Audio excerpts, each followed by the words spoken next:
The peak lock-in effect looks to be behind us based on a lot of data points, which creates reasons for consumers and especially home buyers, and we know that most sellers turn into home buyers. There's reasons to be optimistic heading into 2024. I'm going to break all those data points down next. And before I get started, if you learned something from this video, you get some value out of it, subscribe to the channel, hit the bell for notifications. If you want to talk about how the lock-in effect might change your real estate plans for 2024, click on the link in the comments to schedule a call with our team.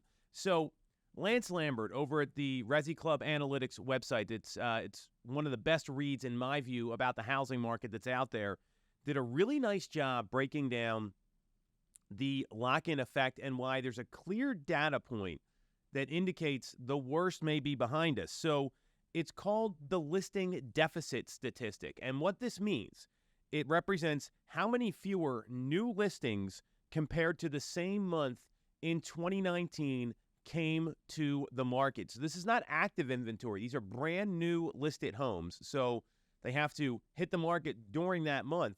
And this time in 2022, for the month of November, that's what we're looking at here, we saw a deficit of over 73,968 new listing deficit compared to 2019. In 2023, we saw a listing deficit of 51,886. So you're looking at roughly 22,000 more new listings came to the market in November. And historically, that's a slow month. We don't see a lot of people putting their homes on the market in November, which is a great indicator that the lock-in effect could be easing for a lot of people right now, and I know a lot of buyers are feeling this. We're going to put up a chart here to give you an idea what the deficit versus the surplus will look like. I sent it to Nick. He's going to put it up right now so you can see that our peak deficit months were really at the middle to end of 2022 and most of 2023. So this is exciting news for anybody that's thinking about transacting over the next 6, 12, even 18 months. But there's more. The Federal Reserve came out and said last month, hey, we're looking at 3 rate decreases in 2024. Right now, if you look at the CME Group and their statistics of the likelihood of a rate increase or decrease at the next Federal Reserve meeting, which is about a month from now, we're at an 87.1% probability nothing changes, which is good.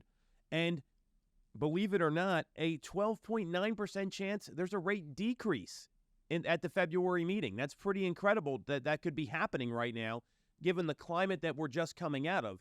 Obviously, you want to monitor this. I'd be surprised if the Federal Reserve made a rate decrease at the next meeting. The good news is that they're not talking about rate hikes anymore. This is really taken hold in the mortgage market, where we're seeing the 30-year fixed local quotes in our market in the greater Philadelphia area at 6.25% heading into the end of the year.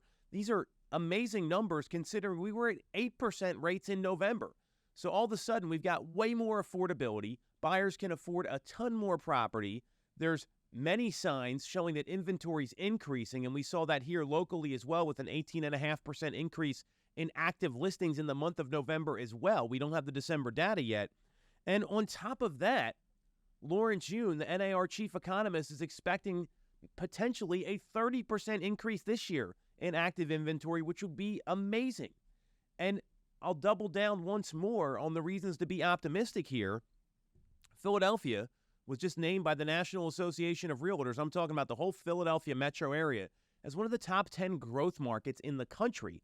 And that's based on factors like strong job growth, affordability for first-time home buyers, more sellers coming to the market, a decline in remote workers, an increase in wage growth. All of these things are pointing towards what could be a very different housing market than we saw in 2023.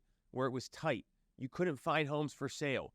It was certainly easier to sell a home than to buy a home, but now if more buyers are coming to the market and affordability is going to be higher and more sellers are going to be there, because the buyers had already been there. Let me be clear. The demand's been there. But if more sellers are coming to the market to satisfy that buyer demand, that creates a whole lot of healthy commerce in the housing market in 2024. So what does all this mean? What I'm clear on is this. waiting till the spring will be a mistake. If you're thinking about transacting, whether you're a seller or a buyer, I would be scheduling meetings with agents now.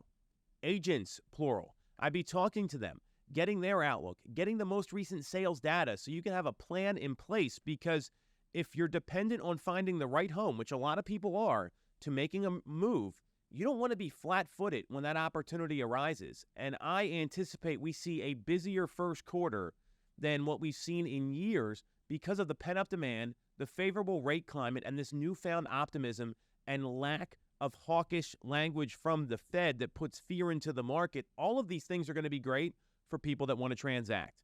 So if you've got questions, like I said, schedule a call with our team in the comments using the link, and we'll be back next week.